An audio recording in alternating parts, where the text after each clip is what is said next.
tudo bem com vocês? Hoje é 2 de janeiro, eu andei sumidinha, né, gente? Vocês me viram, foi em dezembro. Tô eu aqui, né, tomando meu cafezinho. Hoje tem um monte de coisa pra fazer lá na horta. Eu estou aqui na minha cozinha tomando meu café e lendo meu Café com Deus. Eu acho que de cabeça pra baixo, né? Pra vocês, eu não sei como vai aparecer aí. Eu tô lendo meu devocional do dia. Hoje é dia 2 de janeiro. São 7 e pouquinho da manhã. E eu já fiz meu devocional aqui. Mas eu queria deixar para vocês, nesse ano de 2025, uma leitura bíblica para vocês procurar em João 1 e fazer o devocional de vocês. A palavra-chave desse devocional é planejar. Eu vou ler aqui sobre sonhe, planeje, ore e faça. Então o Senhor disse a Abraão: saia da tua terra, do meio dos teus parentes, da casa dos seus pais, e vá para a terra que eu lhe mostrarei. Farei de você um grande povo e o abençoarei. Tornarei famoso o seu nome e você será uma bênção. Está em Gênesis 12, essa passagem de 1 a 2 do livro de Gênesis. É o primeiro livro da Bíblia, né, gente? Em tudo que nós fizermos, né, que eu entendo aqui é que tudo que nós fizermos, nós devemos convidar Deus para estar junto. E que os nossos planos podem até frustrar, mas os planos de Deus, eles jamais frustrarão. Porque Deus tem um plano. Desde o momento em que você foi gerado no ventre da sua mãe, Deus já tinha um plano, já tinha um projeto, né? E Deus ordena, né, que Abraão saia do meio das suas parentelas e vai fazer o que ele ordenasse. Então, que nós tenhamos isso em nossa mente, né, sobre fé. Abraão, nós somos, às vezes, ingratos com Deus, que às vezes Deus toca alguma coisa no nosso coração e mesmo assim a gente ouve a nossa cabeça. E Abraão, ele tinha inúmeras possibilidades de continuar ali. Ele já era idoso, Deus tinha promessas para ele ser pai, né? E ele já era idoso, ele não queria, a Bíblia não fala a idade certa, mas fala que ele já era de uma idade avançada. A gente deduz 100 e poucos anos, talvez até 200 anos, mas a Bíblia não fala a idade certa dele. Então a gente, às vezes, Deus põe projetos no coração da gente, a gente fica adiando. Que nesse ano de 2025 a gente possa colocar os projetos de Deus em prática. E um dos projetos de Deus para Abraão era que ele largasse a sua família, saísse daquela terra, que ele tinha projetos maiores para ele. Isso me faz refletir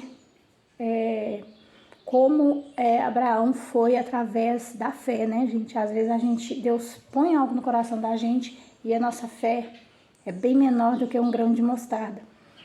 E Deus fez com que eu criasse esse canal, não era para simplesmente ganhar dinheiro. Eu sou monetizada, eu ainda não recebo pelo YouTube, mas eu acredito que esse canal era para que eu fosse uma conexão, que eu fosse testemunho dele aqui na Terra, muitas coisas que eu já passei na minha vida. Esse vídeo não era para isso, mas Deus me tocou para falar e eu vou estar falando para vocês. Eu já passei por muitas coisas na minha vida e ainda passo, gente. Às vezes você está aí me assistindo, está enfrentando alguma luta, vem trazendo coisas de 2024 para 2025, deixe lá. 2024 serviu de aprendizado para você. Traga para 2025 coisas boas, coisas que vai somar na sua vida. Crie um novo projeto, faça um renovo, o renovar de Deus nas nossas vidas. Ele tem que ser partir de dentro de nós temos que aceitar. Não adianta a gente falar, Deus vai fazer e ficar de braço cruzado. Às vezes, Deus já fez, só está esperando a gente agir. Então vamos deixar o agir de Deus na nossa vida, que Ele possa abençoar o nosso 2025, que o nosso 2025 seja de bênçãos, prosperidade nas nossas vidas. Eu fiz um compromisso em 2025, que é levar todas as coisas que Deus tem feito para mim, através do canal, eu levar isso para o coração de cada um de vocês. Dentro de algumas coisas que eu tenho recebido no meu Instagram, no Message, no direct do meu Instagram, no Message, no Facebook, no direct são inúmeras perguntas. Muitas pessoas que me acompanhavam desde o comecinho do canal sabem de toda a minha história. Alguns de vocês que chegou agora talvez não saibam. Eu morava em Peçanha e Deus me levou daqui para Belo Horizonte. Eu fui morar na cidade de Sabará, próximo da minha irmã. Eu tenho uma irmã que mora lá em Sabará. Tem uma em Belo Horizonte, mas tem outra que mora em Sabará, que é a cidade metropolitana de BH. E ali o Senhor fez uma transformação muito grande na minha vida e do meu esposo. Nós não éramos da igreja, nós nos afastamos da igreja. E eu sentia desejo, eu sentia vontade de estar na presença do Senhor. E a gente procurou uma igreja lá, porque aqui a gente frequentava. Eu era desviada, né? Eu nasci praticamente no evangélico. Minha mãe já ia para a igreja antes do meu pai falecer. Minha mãe ia numa igreja aqui na cidade de Peçanha, chama Casa da Bênção. Era até a igreja que o pastor Caetano, o irmão do atual pastor, que está na frente dos trabalhos, era ele que era o pastor da igreja, era o líder, né? E eu lembro disso assim, perfeitamente. Meu pai faleceu, eu tinha 3 anos de idade. Desde então eu lembro que eu estava dentro da igreja com a minha mãe quando a gente recebeu a notícia. Então eu posso dizer que sim, eu cresci no evangelho, eu conheço a palavra, mas, detalhe, eu estou afastada dos caminhos do Senhor. Ah, Ellen, mas por que você está falando isso? A questão aqui não é nem questão de religião, é questão do cuidado de Deus para a minha vida. Tudo que eu já passei na minha vida, hoje eu consigo entender os projetos e os planos de Deus na minha vida. Eu fui para Belo Horizonte em 2013, janeiro de 2013 eu morava amigada com meu esposo. Finalzinho de janeiro, de dezembro para janeiro, início de janeiro, eu fui para BH. Recebi esse convite da minha irmã, que ela queria me ajudar. A gente estava passando por uma dificuldade financeira aqui, porque meu esposo trabalhava de carteira assinada. Recebeu uma proposta para estar trabalhando numa empresa contratada da prefeitura. Ele acabou largando esse serviço dele e foi para essa empresa. Só que ele não sabia que não era bem um emprego, né? Ele acabou, depois que venceu a licitação, depois de 6, 7 meses, foi dispensar pelos funcionários e ele também estava entre esses dispensas. Então a gente passou uma luta financeira uns 2 meses muito grande, porque sem emprego. Ele estava de contrato, então você não tem direito de seguro, né, de garantia nenhuma. E a gente estava com um neném pequeno, que era a Isabela, ela estava recém-nascida. Ela nasceu em dezembro. Então a gente enfrentou essa luta, minha irmã me fez esse convite, com uns 15 dias a gente ajeitou tudo e foi embora para Sabará. Chegando em Sabará eu senti muito a presença de Deus, porque Deus me levou, olha só, sai do meio da tua parentela, eu sou nascida e criada em Peçanha, aqui. E quando eu cheguei lá, eu não fiquei muito próximo da casa da minha irmã, eu fui para um apartamento, morar próximo de uma igreja. Eu morava no terceiro andar, da minha casa no terceiro andar, e tinha um telhado grandão, eu não sabia o que era. Gente, não é que Deus me levou para uma igreja, morava do lado, ser vizinha de uma igreja. Gente, eu estava afastada, né, dos caminhos do Senhor desde os 14 anos que eu me afastei. Eu já estava com 28 anos. E aquilo me ardia muito, grandes louvores, sabe? Mexia muito comigo. A gente foi, começou a frequentar. De repente, meu esposo não era batizado, eu já era desviada, né? Meu esposo resolveu batizar. A gente batizou, Deus preparou o nosso casamento, porque até então a gente morava amigada. Deus preparou o nosso casamento. Foi uma coisa maravilhosa. E aí a gente começou a seguir o Senhor. E afastamos do caminho do Senhor novamente, depois de alguns anos. Para falar a verdade, foi na pandemia que eu me afastei da presença do Senhor. Quer dizer, eu parei de cultuar, mas eu ainda continuo na presença dele, porque sem Deus na minha vida, por todas as lutas que eu já passei, eu acho que eu não estaria mais aqui. A minha vida é um testemunho, gente, de como Deus é cuidadoso com a gente, independente de religião. Se você nasceu marcado com aliança com Deus, não importa a situação onde você esteja, que estejamos como Jonas, desobediente, Deus manda ir ali, você vai aqui, mas Deus continua te guardando. Quebrado ou inteiro, nós continuamos na mão do olheiro. Deus continua trabalhando na minha vida. Eu saí, afastei da igreja por questão política, não tenho vergonha nenhuma de dizer isso. Ellen, mas você não tem que olhar o homem. Gente, nós vivemos em um mundo que a gente, além de olhar direto para os céus, a gente tem líderes que são inspiração na nossa vida. E na política, eu comecei a ver as lideranças que eu era, assim, não vou dizer fanática, mas que eu tinha uma admiração muito grande, falando coisas horrorizantes. Líderes religiosos em que eu cansei de fazer devocional, cansei de assistir, famosos, não só da minha área ali, mas famosos, falando coisas assim absurdas que pra mim era só eu que entendia que aquilo era errado. A impressão que eu tinha é que todo mundo, a nação inteira, via aquilo como certo. Por exemplo, que não precisávamos de usar máscara na pandemia, que a nossa máscara era o Espírito Santo. Eu até entendo o tamanho dessa fé, dessa pessoa infeliz que disse isso, porque realmente, se você tem Deus na sua vida, e se você dá abertura para que o Espírito Santo esteja com você, você não tem que temer a nada. Só que Deus também deixou o seguinte: você está protegido por mim. Sobe no terceiro andar, abre a janela do terceiro andar e pule lá embaixo, porque eu vou estar com você. É isso que Deus disse? Não, né? Deus não disse para a gente pular de uma altura, de uma ponte, de um prédio, que Ele vai estar nos protegendo. É suicídio, gente, sabe? E na época o Ministério da Saúde sempre falando. Eu nunca trouxe isso aqui pro canal, porque eu gosto de mexer com plantas, sempre foi plantas. O nome desse canal, por exemplo, era Sonhos de Suculenta, porque eu amo suculenta. Depois eu resolvi mudar, porque eu vim para uma cidade que eu tive que deixar todas as minhas plantas em Sabará, porque o caminhão não coube. Então eu resolvi mudar para ela em Mãe de Três, mas a minha vocação é plantas. Mas eu estou incomodada em falar isso, contar esse testemunho para vocês. Um pouquinho, né, da minha vida para vocês. Então eu achava aquilo um absurdo. Estávamos tendo reuniões online, né? Eu na época era líder da escola dominical e também era professora das crianças, na escola dominical também. Eu fazia trabalhos com as crianças. E aquilo me incomodava em ouvir, ver as piadinhas a respeito do governo mesmo, política, por isso eu sempre fazer política.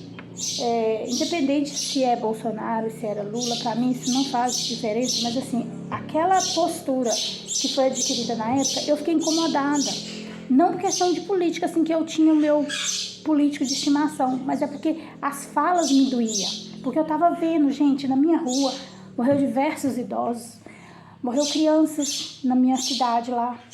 Aqui na minha cidade também morreu várias pessoas. E eu tinha uma filha com problema cardíaco não, eu tinha uma filha com problema pulmonar, que é a bronquite alérgica, a Isabelle. E aquilo me incomodava, eu não aceitava aquilo. Gente, a gente tem que usar máscara sim, tem que se prevenir, tem que ficar em casa sim. Eu era do hashtag fica em casa. E aí eu fui vendo coisas e fui desanimando. Hoje, Ellen, você está na igreja? Não, mas eu não saí da presença de Deus. Ah, mas eu vejo você posta no seu Instagram, no seu TikTok, bebidas, você dançando. Gente, a Bíblia diz não embriagueis. A Bíblia diz dançai na presença de Deus, se alegrai-vos no Senhor. Eu estou alegre.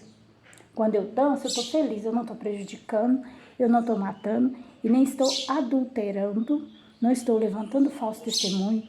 Eu acho que se todos nós olhar para a Bíblia, dentro dos 10 mandamentos, eu sei que eu estou em pecado. Na religião que eu era, evangélica, eu sei que eu estou em pecado. Por quê, Ellen? Porque crente evangélico não bebe, não vai em festa, não dança, não escuta música mundana, algumas religiões até televisão não pode. Mas eu, Helena, sei o meu coração. Eu tenho um coração muito bom. Eu não desejo mal para ninguém. Eu não levanto falsos testemunhos. O que eu puder ajudar a pessoa, eu ajudo. Então, mas você tem que congregar, porque Deus deixou isso para congregar, que nós somos... Deus é a cabeça e que nós somos o corpo, né, de Cristo, temos que tomar ceia e tal. Eu entendo também, dentro da religião evangélica, isso também eu entendo, que eu estou falha.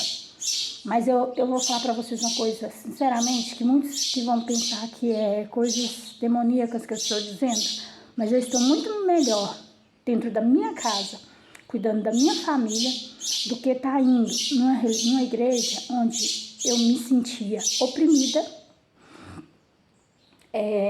Eu não podia falar o que eu pensava, porque na época eu me sentia oprimida. Não estou dizendo todas as épocas que eu segui, mas na época lá eu senti muito oprimida.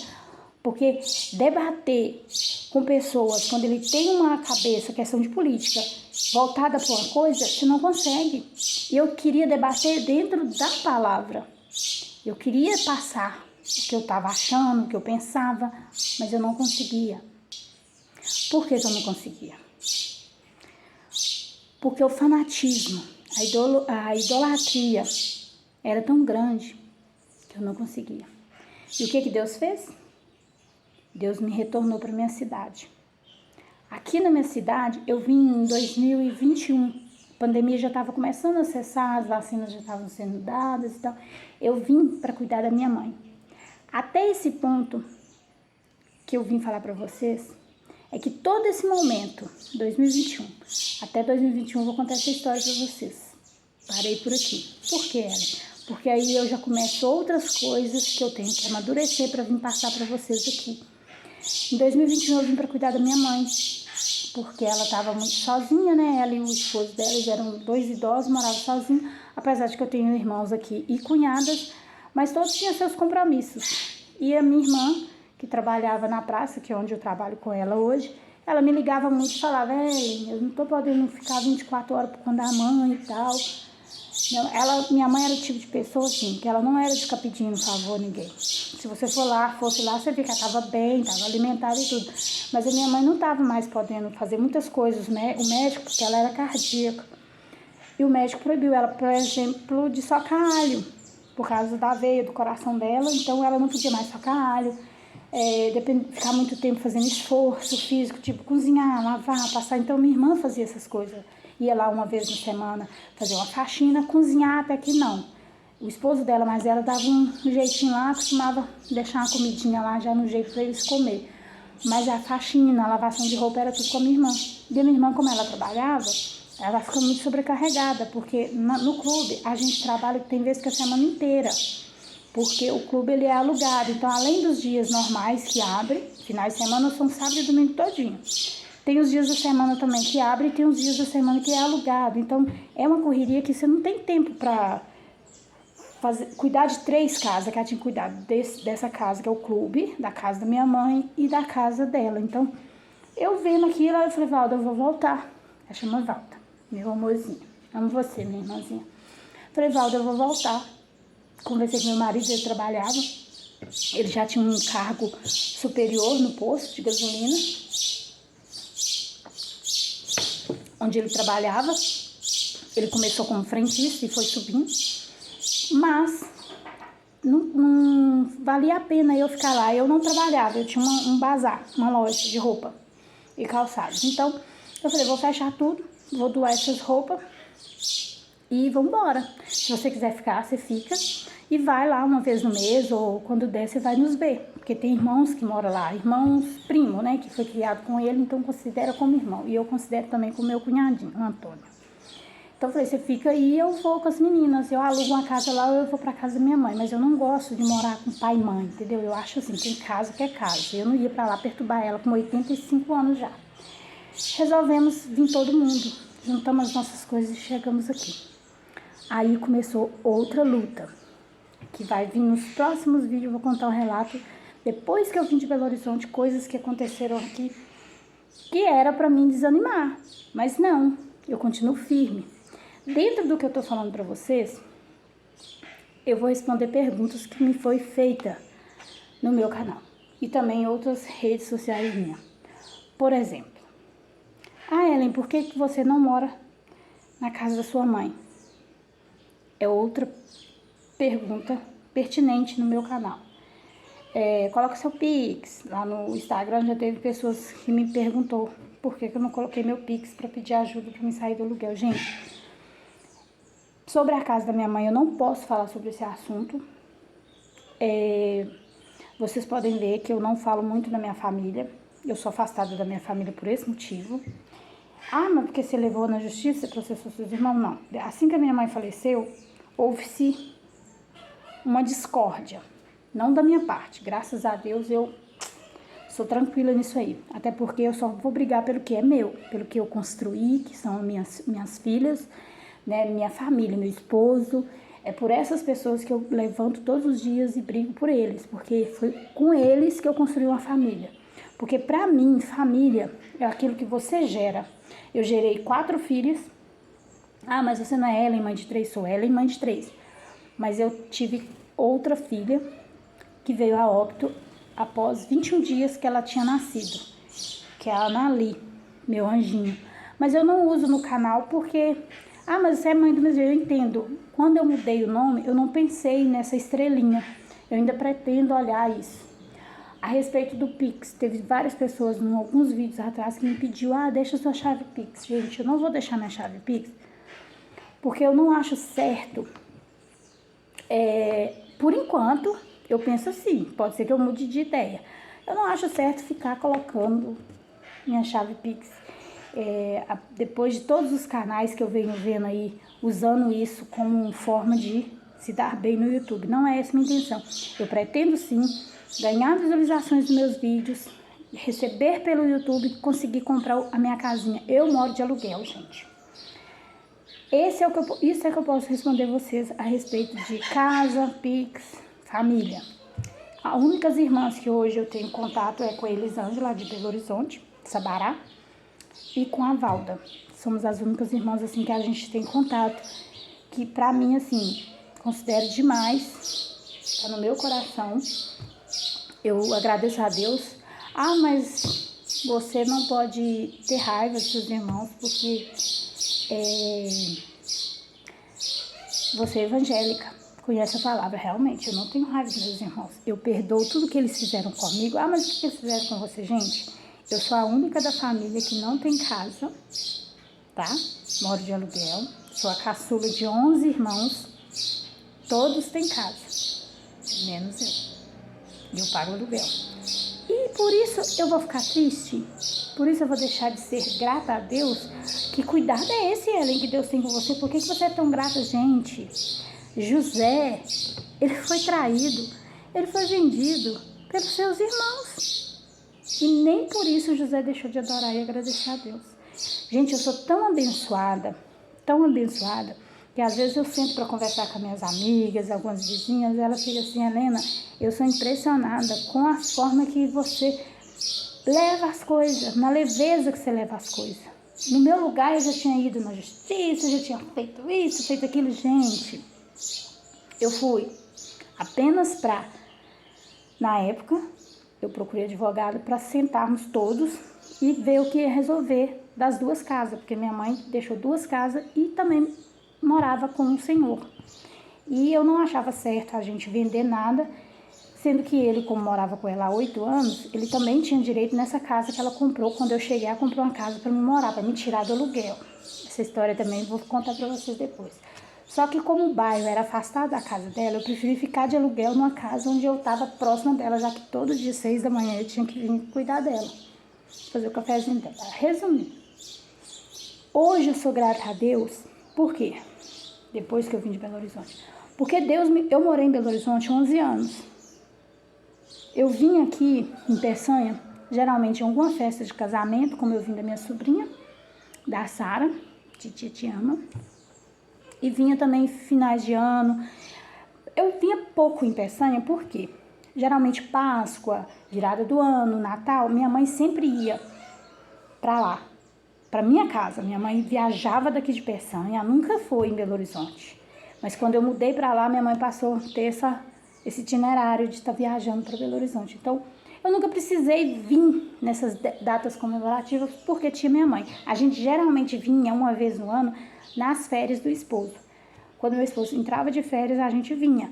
Mas assim, festas, épocas comemorativas, sempre ela ia até mim. Carnaval, quando era feriado, esses feriados, sempre estava viajando para lá. Então, o que eu tenho para dizer com isso?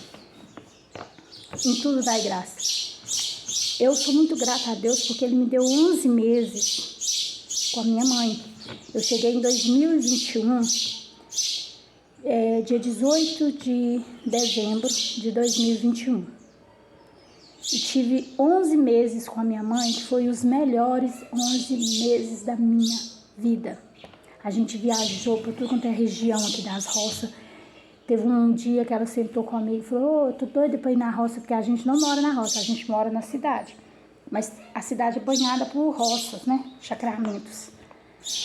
Tô doida pra ir na roça lá onde a gente morou e tal, porque eu saí da roça, eu era novinha. Meu pai adoeceu, minha mãe teve que vender tudo e vim pra cidade. Aí eu virei pra ela e falei: mas onde você tá querendo? Nossa, eu tô doida pra ir numa roça que tem aqui, um lugar que tem aqui próximo, chama Pinga Fogo, é uma roça. Querem passar lá perto daquele cemitério, ver como é que tá o Santo Antônio, que também é a roça onde a gente morou, onde ela criou família. Pegamos ela e fomos pra roça, levamos ela numa roça, depois paramos perto do cemitério, que não sei por que ela queria passar ali. Algumas familiares dela foram enterradas no cemitério, não sei o motivo, ela quis passar, a gente passou com ela, parou o carro, passamos com ela lá. A gente viajou horrores para as roças, que a minha mãe não gostava de cidade grande, ela gosta de mato, de roça. Gente, a minha casa é cheia de passarinhos. Se você estiver escutando esses piu-piu, são pardal. Aqui em casa tá cheio, no telhado. Eles fazem casinha, depois eu vou mostrar pra vocês. E me perturba, suja meu chão todo, mas fazer o quê, né? A gente invadiu a área deles, né? Construímos num lugar próximo do mato, então eles têm que achar a casinha pra eu morar. Mas tem tanta árvore, mas eles gostam do meu telhado. Resumindo, eu tive 11 meses com a minha mãe, que foi os melhores 11 meses da minha vida. Eu acho que eu saí de casa, eu tinha 28 anos, quando eu fui morar com meu esposo. Eu acho que eu não passei tudo que eu passei com a minha mãe, de alegria, de coisas boas, de diversão, de ouvir a minha mãe, dela me ouvir. Eu acho que eu amadureci muito esses 11 meses com ela. Foi os melhores 11 meses da minha vida. O que eu quero trazer com isso, com esse testemunho? Que é o cuidado de Deus. Talvez algumas pessoas podem pensar assim: mas você veio pra cá por bobagem, sua mãe veio a óbito, e seu marido perdeu o emprego. Meu marido ganhava quase 4 mil reais. Aqui ele tá ganhando um salário mínimo e algumas pouquinhos mais de vantagens, mas não é 3.800, que é o valor que ele pegava lá. Mas nada compara aos 11 meses que eu vivi com a minha mãe, que as minhas filhas pôde se despedir dela. Foi os melhores 11 meses da minha vida. Ela faleceu dia 1º de dezembro de 2022. Fez 2 anos, 2024, que Deus achou por bem recolhê-la. Gente, o tempo todo, em todas essas lutas e tribulações que eu já passei na minha vida e continuo passando, esse sorriso aqui, ó, é de pessoa que serve a Deus. Mas você não tá na igreja, não congrega, gente. Servir a Deus está muito além de pôr uma Bíblia debaixo do braço, ir para a igreja com o coração cheio de amargura, ir para a igreja com pensamentos obscenos, como tem acontecido, vocês estão na mídia aí, vocês estão vendo, né? Pessoas congregando, louvando na frente do altar e fazendo sacanagem com o cônjuge. O que eu posso dizer para vocês é que, independente da situação que você estiver passando, continue confiando. Porque onde quer que você esteja, o Pai, Deus Todo-Poderoso, Ele jamais vai esquecer de você. Ele está o tempo todo seguindo o projeto e o plano que Ele tem para a sua vida, para nossas vidas. Só confie em Deus. Coisas melhores estão por vir. E que 2024 ficou no passado e sirva de lição, de aprendizado para você progredir, prosperar em 2025. A minha mensagem hoje para você é essa: siga em frente, independente da situação. Que Deus abençoe o seu 2025. Que hoje, quinta-feira, dia 2 de janeiro, você possa entender que acima de qualquer circunstância, qualquer coisa que você esteja passando, Deus sabe de todas as coisas. Não conte para o seu melhor amigo, não conte para os seus familiares, conte para Ele. Só Ele tem a resposta. Confia, leva para sua vida. A palavra de Deus está hoje para você em João, para nós, né? Em João 1. Leia. E se possível, puder adquirir. Esse meu é de 2023. Eu não tenho de 2024 e nem o de 2025. Quero comprar só para colecionar, porque eu conversei com a editora, ela pelo Instagram, ela disse que a mensagem é quase que a mesma, não muda nada. É só mesmo um livro que muda, a diferença só no livro, a leitura é a mesma. Então eu não quis comprar mais. E sempre eu tô aqui fazendo meu devocional. Tem coisa melhor do que isso? Amanhecer o dia com Deus, independente de religião, gente. Se você é um bandista, espírita, evangélico, candomblista, independente da sua religião, Deus é um só. Entendeu? Deus é um só, para todos os povos. Beijo no coração de cada um de vocês. Fiquem com Deus e até o próximo vídeo. Fui!